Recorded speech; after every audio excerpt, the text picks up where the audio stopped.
Hello, everyone. My name is Michael from Modio. This is episode 3 of Qlik Luminary Life. We have a really special guest today. If you want to go ahead and introduce yourself. Thank you very much. Thank you very much for having me today. My name is Kabir Rab. I'm a solution architect for a company called Tahola. I'm also one of the co-founder of Kids in Data. It's a data literacy platform that we quite literally just launched last week. It's a free open platform for children, especially for the primary school children, to go and learn about data by playing games. We wanted to make data fun again for them. We wanted to make it accessible to every children that we can possibly get to. Yeah, it was amazing. I had the chance to check it out, and it looked really, really amazing. If you want to go ahead right now, do you want to go ahead and just kind of elaborate on that a little bit more and go into it a little further? Yeah, sure, of course. Thank you very much for testing it out as well, and obviously putting it through its paces. I think, in terms of data literacy and in terms of where we are at this now, I mean, I can talk about this all day long, but to keep it very brief, we can start looking at where the global literacy and the journey that, as a global community, the journey that we've gone through in terms of literacy and where we are at now. In the last 200 years, we've made a great progress, and that's truly an inspiring story. Unfortunately, when it comes to data literacy, that trend is not resonating. And there are a lot of factors behind it. I think the key factor that's driving this is probably the education system around the world in schools. And they're not keeping up with the pace of the technological landscape and the pace the technology is moving at the moment. They're sort of falling behind and playing catch up at the time. And what it's done is that it's created a gap in our children's key skills that they need in current era. And because of the gap that we're seeing, the data literacy is becoming a topic on top of that list of key skills that they're missing, and it's becoming one of those driving topics that we really need to focus on. I mean, I was at the Qlik Connection event in Dallas last year with my colleague Ross, and we started talking about data literacy purely because of the fact that in that space what Qlik was doing, especially with the data literacy project, and we started thinking, how can we work in that space? How can we make this something that we can contribute to, and we can encourage others to contribute? So when we got back home, I wanted to address that, and I started the journey with my 7-year-old son at home. I thought that would be the great place to start. Start at home, let's see where that goes, and that was the aim. So I took the initiative to sort of build a data literacy module based around games for him, because he loves playing games. Right. I like playing games. Right. So we did that, and that went down really well, and he really enjoyed it. And the conversation flowed into school. So the next step for us to take it to the school. So me and again my colleague and my friend Ross, we wanted to take it to the school. So we built some Qlik dashboard. We also decided to pick a different game. So we chose Space Invaders as our game, because most parents, teachers, and children heard about the game, played the game at some point or another, Right. Classic. or even seen some aspect of it. So it's something that they're familiar with. So we took that game and the Qlik dashboard and took it to school. And we ran a couple of workshops there, and it went down really well. They loved playing the game. They really had great fun.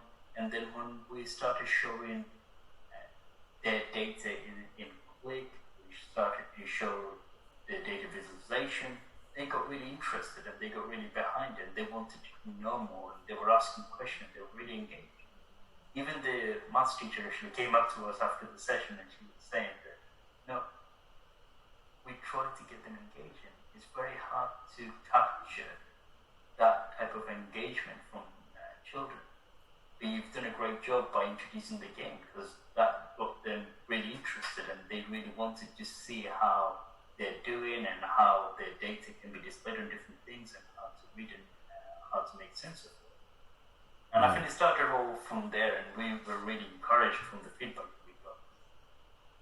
Unfortunately, the COVID-19 happened this year, and I found myself a little bit of spare time in our hand during the lockdown. Also found the fact that my children at home were getting bored, and we needed more new content for them to keep interested. So I decided to spend my evenings and my night time to sort of go behind this tool, push for it. So we both worked very hard and managed to build something that we can push up to the school teachers, put it into the hands of the parents, another set of tools that they can sort of use to introduce data literacy and the concept of data to their children and start the journey from very young age, rather than leaving it to very late when they're already struggling, when they need to work with data and they're already struggling. So that was the idea, and that's how it started. And if anybody's interested, the site is online since last week. You can go and register and play with it and share the details with your local community. If you're on breakfast club, if you have scouts or anything like this, if you work with young children, by all means, give that a go and share that with them and see what feedback you get. Idea behind it is community-driven tools, so more feedback that we get, more people that get involved in that project, drive it. Yeah, it's really amazing. I was really intrigued, and when I had the chance to check it out, you had me sold at Space Invaders and data, so combining those together, I'm a big kid, so I was sold as well. I was really impressed. I wasn't sure what to expect when I went to the site, but I really like how it creates their own story, and I really like the modules. It's really, really interesting. I encourage everyone to check it out. Absolutely. And yeah, for sure. And if you don't mind, we'll just dial it back a little bit, kind of walk it back a little bit. Why did you apply to become a Qlik Luminary? Now, Qlik Luminary is, to me, is such a great program. It actually brings together some of the brightest mind from the Qlik community into one place. Right. It also opens up the opportunity to be able to engage with the Qlik product team quite closely. And I've always wanted to work with those bright minds from the community, as well as to be able to take our feedback directly to the Qlik product team to shape it better for better and it seems like a no-brainer. So I applied last year, and I'm grateful that I was accepted as a luminary in this class of community. Is this your first year as a luminary? It certainly is, yeah. Yes, first of many. First of many. I hope so. Right. You will tell. Right, time will tell. Do you have a favorite thing about Qlik? An aspect, a feature? Ooh. Where do I start? There's so many things I like about Qlik. I think my favorite thing about Qlik would have to be the SCGB engine and the power of Gray. I mean, I've worked with so many different BI tools in the market, and nobody even comes close to what Qlik can do in terms of the rapid deployment, the agileness of it, and also how the data discovery has been made so simple and easy and intuitive with the power of the SCGB. And when I say power of Gray, that's one element that sometimes gets overlooked, is people are so focused at drilling into their data and seeing some insights. But with the power of Gray, what you can do is not just see the insight onto what you are drilling in, you can also see the insight that you're missing out by applying certain filters. And it actually allows you to tell a very open story with your data. And it gives you a better picture of your business, and gives you an ability to be able to find an insight that otherwise you probably would have missed. And it certainly gives, I think this certainly does give the Qlik user the edge that they need in this modern era when it comes to analytics. Right. Very nice. Can you think of any specific challenge that Qlik has helped you overcome? There's many. When it comes to overcoming challenges with Qlik. I mean, I've been in this field for a number of years now, right. And Qlik has allowed me to overcome a number of challenges, number of technical and business challenges, and it continues to do so. And I think that one of the biggest ones would be winning the business stakeholders' trust. There's a particular project a few years back that I was involved in where the business, the BI team, had a number of different BI tools, and also the business sort of lost trust in their BI purely because there was no single version of truth, and there was a lot of red tapes around how those reports were built, the business logic on behind it. None of that was clear to them. So when I got involved in the project, we introduced Qlik, and also took the businesses through the journey of discovering with their data, turn their data into the insights that they can use in their daily jobs, and being able to take it from that position to where the Qlik tool that we built became their tool, that part of their daily job. It was a tool that they were, as soon as you come into the office, within about 10 minutes they'll be launching that tool. We used to see a spike about 9:30 in the morning, and pretty much most of the users, 90% of the users were logging into that app to see what they needed to do, and the application was delivering the insight that they needed. And to be able to deliver that, it was a great experience, and that was a great challenge to overcome as well, coming from where business didn't even trust any of the MI or BI they were receiving from the team, to a point where that became the tool of their choice for everything that they did. Yeah, that's a really great turnaround. That's a complete 180. Amazing. Yeah, it's only one. It was an amazing journey, amazing journey, that's for sure. What about for the people that want to become a Qlik Luminary in the future? Do you have any advice for them? Yeah, simple. Use Qlik. Have to keep on using Qlik. I mean, to me, you have to be quite bold, and you also have to be able to challenge yourself and push yourself in terms of using Qlik, and also challenge yourself of finding new ways of doing things. What I would say is be a leader, share your experience with the wider team, also with the wider community. To me, the two key traits that you need to have are the passion and the drive, and you also need to have the passion for the data and the Qlik. As long as you have those traits, I think you'll be fit for luminary. Make sure you pay attention out there, future luminaries. That's great advice. Great advice. Can you tell us a little bit about what you like to do when you're not working? Any type of hobbies, activities, things you enjoy? Ooh, many. In particular, when I'm not using Qlik, I love cooking. I spend a lot of time in my kitchen. When we were buying, looking to, when we moved a couple of years ago, and when we were looking to buy a new house, the key driver for me was the kitchen. I don't care how many bedrooms you have in the house, right, or how many, what space like, it has to be the kitchen. Because that's where I spend a lot of my time. If I'm not sitting on the laptop or my computer building something, I'll be in the kitchen cooking. So I love that. My other passion is probably a British sport. I don't know whether you're familiar with it or no. It's called cricket. Mm-hmm. I love playing cricket, and I also coach the under-16s and under-13s team in my local club where I play. Oh, that's awesome. I've seen a bunch of cricket matches, but there's a lot of rules. There's a whole lot of rules to follow. So sometimes I get a little confused. I know some of the rules, but sometimes I'm like, wait, like I didn't know that was a thing. So yeah. You were not the only one, trust me. I'm sure. My wife doesn't understand cricket at all. Steep learning curve. Do you have a she comes to the games and watches me play, but I think you played well. I'm not sure what you did, but I think you played well. Right? She's like, you did good to me. Nice. Do you have a favorite type of food or anything you like to cook?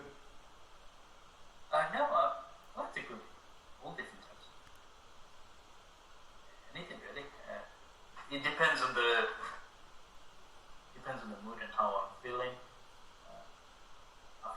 Mexican probably on top of my list, and Yeah. Thai food as well. I love Thai food. Yeah, nice. Same. All right, what about, do you have a song you have completely memorized? Ooh. Something you know You, front to back? you have to promise me you're not going to ask me to sing. I don't want to give I'm not gonna make you sing, I promise. There'll be no singing. um, Probably Californication by Red Hot Chili Peppers. Yeah, nice. Very That nice. song was in my head for months. It used to be on repeat while I was working through some tough challenge that I was facing a few years back. And yeah, I used to put that song on repeat and just put my headphones on and just zone out. Yeah, that's a great song. Great band. Have you ever seen them live? Yeah. They're really good live. I have indeed. I have seen them live. Yeah, nice. Yeah, they're definitely amazing, for sure. Yeah. One final off the wall question. What would be your first question after waking up from being cryogenically frozen for 100 years? Why is it so goddamn cold? Right? I would imagine I'd still be cold. Right? Still thawing out. Do you have any last words or anything? Anything you want to kind of just, tell the people out there that are watching this? I will encourage people to go and learn about data literacy, spread the word about data literacy, take initiative and do projects within your local community with your children's school. If you have any children, if they go to school, please get engaged and try to be an ambassador of data literacy. Right. Because this is one of the key elements, key skills that's sort of falling behind at the moment. And I think the individuals who have the data skills, who has the ability to teach others about data, should be encouraged to do so. I would welcome anybody to use my site as an example to start a new project, or perhaps use our site, should I say, to sort of deliver more workshop, build your own content, and do more with it. Have fun as well means that. That's it, really. Nice. And do you want to, before we go, kind of just plug the website one more time? Any of your social media handles? Where can people follow you? And where can they find your workshop for kids? Yeah, so Kids in Data, the website address is just kidsindata.com. Perfect. You can go in there, all our social media links are available by our website. If you want to follow my blogs, the technical side of things that I cover 10 time on Qlik, you can go to tabonline.net, and that would you'll be able to read any of the blogs and other things that I publish there. You can also follow me on Twitter. That's Cab19 at Cab1983, and also you can get in touch with me in LinkedIn as well. I can't remember off the top of my head. That's perfect, man. No worries. You will find them on the website on kidsindata.com. You'll find all my content. Perfect. And I'll be adding these all to the blog as well. So for people that are looking to find you, they'll be able to find you there as well. So yeah, you'll find my details as well as my friend Ross, who's been heavily involved in this project, and with his help, we've been able to get to where we are now. amazing. I look forward to seeing where you take Kids in Data. I'm going to be checking in pretty often and just kind of. I'm probably going to sign up today, honestly. No, stay tuned. We've got quite a lot of exciting plans ahead. We want to make a lot more interactive modules available for the children to sort of get their hands on. So I'm currently working on a couple of the modules right now. So hopefully you'll see more in that space. Hopefully we'll add some more games as well. So it's not just Space Invaders. There'll be option to choose different. Excellent. Yeah, I'm really looking forward to it, and I know a lot of other people are going to be looking forward to it as well. I think it's a really great concept. So. Thank you. And we need people like yourselves. We need everybody that can get involved in the project to be able to drive this. Like I mentioned, it is a community-driven initiative. That soon we're hoping to implement some features that would allow people to share their own workshops and other ideas that they have with the wider community. Yeah, that's incredible. Especially during a time like this, community is everything. So Yes, it's and it is. Yes, and you couldn't have launched it at a more crucial time. So it's really now it's just kind of like a rewrite and paving the future. So kids are leading the way. So yeah, and let's hope that encourages other people to do the same. Take more initiative and do some more work with the children and the community. absolutely. Well, thank you again for doing this. I really appreciate it.